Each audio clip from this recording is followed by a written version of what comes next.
everybody. Well, welcome back. We are done this game after 2 turns. Simple, easy, and I tip my hat to Knights Templar. He was able to conquer Turkey, basically, or at least this Persian territory that was Roman, but now is under the Persian Empire, at least the Sassanid Empire. The Huns were unable to get to Cappadocia to free the territory.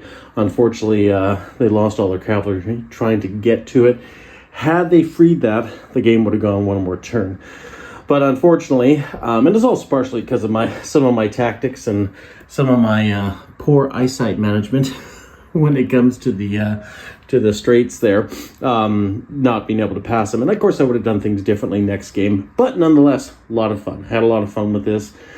Would have been nice to go on another turn or so, but it definitely goes to show you, and I didn't fully update this, but I wanted to kind of show you where the Goths and Huns have already gone into, and, we're threatening the Western Roman Empire and even Italy itself, right?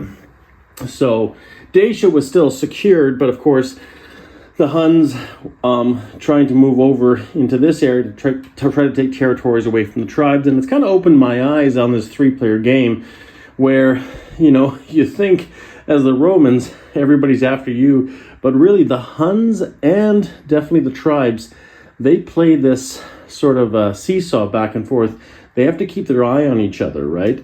And in this case, obviously, if Rome doesn't do too well, or put it another way, if the tribes do very well, and there's not much we can do about it, and if the dice roll their way, then obviously it puts a lot of pressure on the Huns to try to stop that, bring back the balance of power before the game ends. So I think the Viceroy said it the best to sometimes just, play another game and another game, but unfortunately we're doing a YouTube wars, so that doesn't quite happen with this game.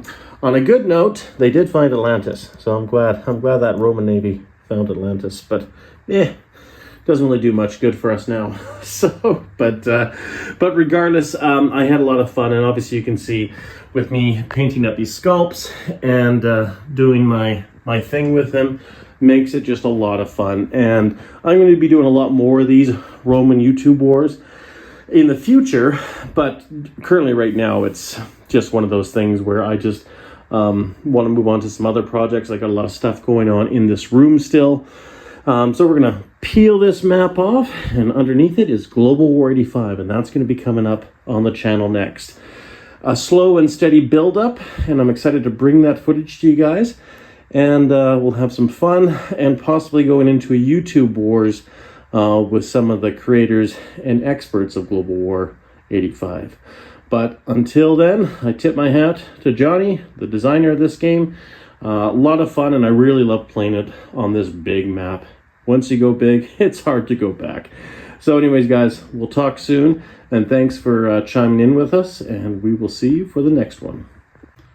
All right, guys, forgot to do a quick disposition of forces. So we have 1 trireme in C-Zone 5. We have 1 infantry in Britannia Prima.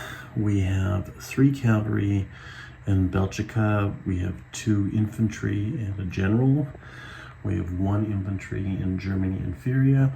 And then we have 3 in Cote, 1 in this western territory of Aemilia, 2 in Raiate, 5 in Venetia, 2 in Dalmatia, and in the Eastern Roman Empire, we have 1 in Moesia, 1, 2, 3, we have 6 in Thracia with 3 cavalry.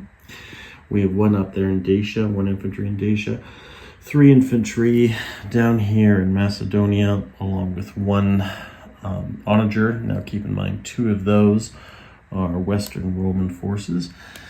And then we also have 1, 2, 7 legions in Pontus with 2 cavalry, 1 legion in Galatia, 1 in Lucia, 4 in Syria with 1 onager and a general, 1 ship in C-Zone 11, and then of course we have our cavalry in Babylonia, and that should be it.